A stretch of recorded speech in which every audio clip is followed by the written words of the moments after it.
from Louisville, Kentucky, Muhammad Ali.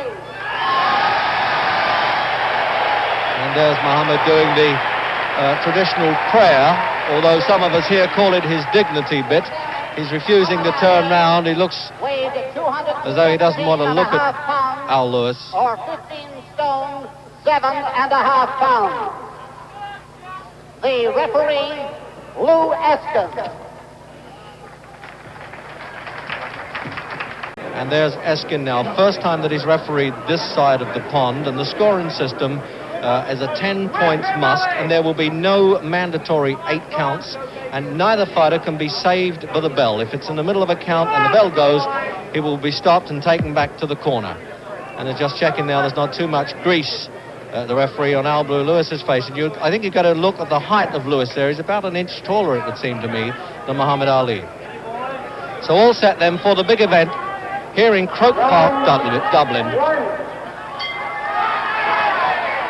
So we're wondering now whether this head cold that Muhammad Ali has been suffering, the Ali snuffle, is now going to be turned into the Ali shuffle. And we think that for the opening round, that Lew Lewis is really going to be a dangerous hitter. He once dented Muhammad Ali's ribs in training, and that was for real in Miami a couple of years ago, and got the sack for doing it.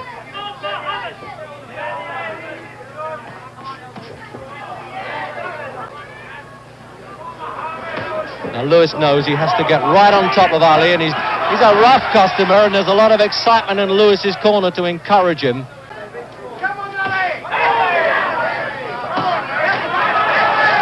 Ali teed off pretty good with the left hook there, and he looks as though he definitely has, if not respect, perhaps even a bit of fear that Lewis might come at him a bit dangerously, and he's trying to take him out quick.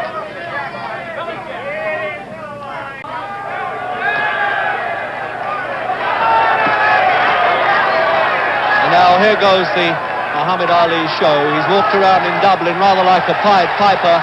The crowds and kids have followed him everywhere and just almost worshipped the man. And here's this heavyweight happening now, really giving them some sparkle. I think he's taken a couple of Lewis's best shots and figures, I've got to get in, but he's not getting it his own way at all. And this fellow can cave a few ribs in, but he's calling him on again. This is exactly what he did with Jerry Quarry, but whether he can break Lewis up as quickly as he did Quarry is another thing. You see now that Lewis is rooted to the centre of the ring, and this fellow is using this ring, even though it is only about 16 feet square, and the referee having a job to keep out of the way of these big fellows as well. But it doesn't look as though it's had any effect yet on Lewis's legs. And he's willing to throw bombs if he gets the chance.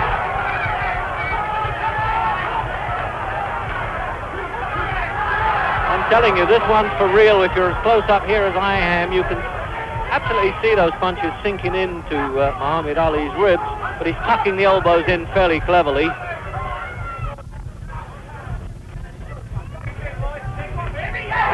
And that really banged Lewis off balance. I don't know really whether he was hurt by that. He's certainly got uncertain legs, to say the least, but I wonder whether he just toppled him off balance or hurt him with that one. I wouldn't like to take it to try.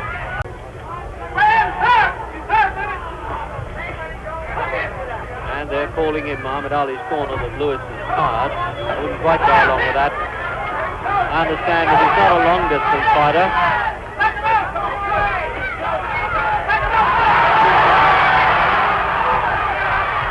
But Ali's hitting him with his good shots, and he's coming back. And I must say, I didn't hear the bell there either, but the fighters were very obedient about that as they were having that rather hectic exchange there at the end of the round. That's what the old-time fight chroniclers used to call a rather bumper affair. Continually picking his spot there. Just look at this, he's pecking him off. He's done it about a dozen times on the turn, that left hand, and they're really sinking in. They look like taps, but they are not. That's the punch he's looking for. I think he's using that left hand to try and get Lewis to expose the chin a bit. There it is, trying it for size, a downward motion.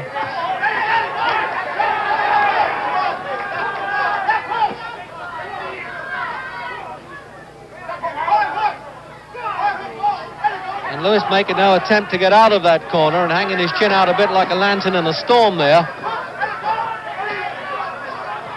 Now, is Ali going to pile this one up in the 5th round?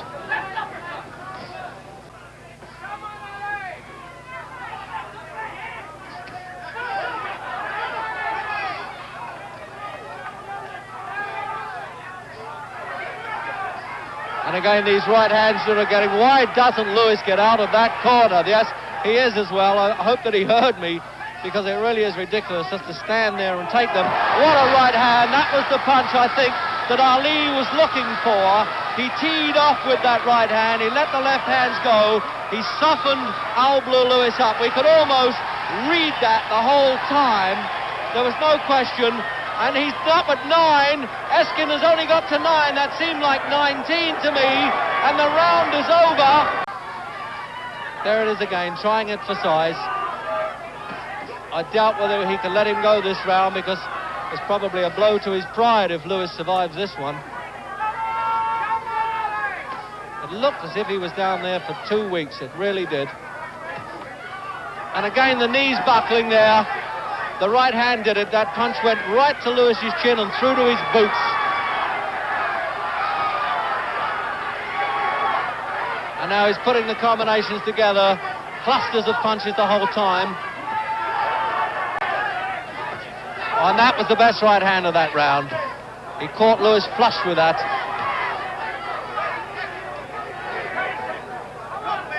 Half a minute in this round.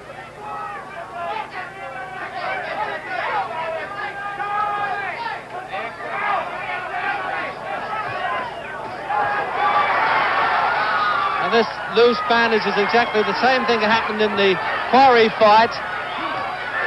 And Lewis is coming back now. He's teeing off and fighting back. Well, what do you know about this? And they're really screaming in Lewis's corner. So there's no question that we remember this fight as the man who was saved by the bell, which you don't see very rarely in modern boxing. There again, they're really breaking up. His legs are unhinging. The right hand, it was a bit high, that one, but now he's using the variety of punches. The left hooks are coming in and jabbing away to the stomach there. And he keeps chopping that right hand down. That's what he called his karate blow. That was the punch that caught Sonny Liston up at Lewiston, Maine. That short overarm punch that shoots over the opponent's left hand. And it certainly must carry some weight. There it is again. He really is trying it for size. It's as though he can hear me saying this. And Lewis really trapped in the corner there.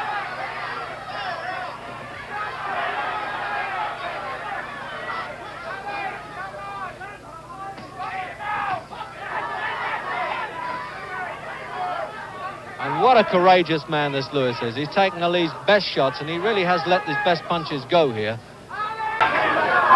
And it looks as though Ali's having a lot of trouble setting him up for that final payoff punch if it can come over, and it's not so certain that it will, because Lewis still having a go.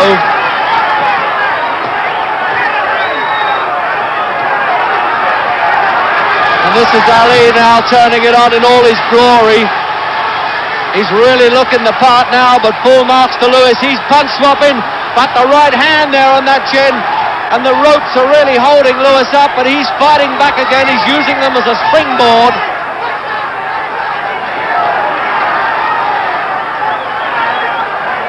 What punishment this man's taken, and coming back.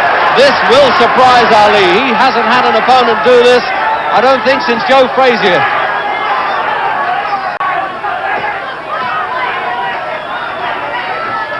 What an amazing man, Lewis. You get the feeling as though Lewis is saying, okay, let everything go at me. When you've done it, I'll come back at you. But unfortunately, Ali does not give him enough respite.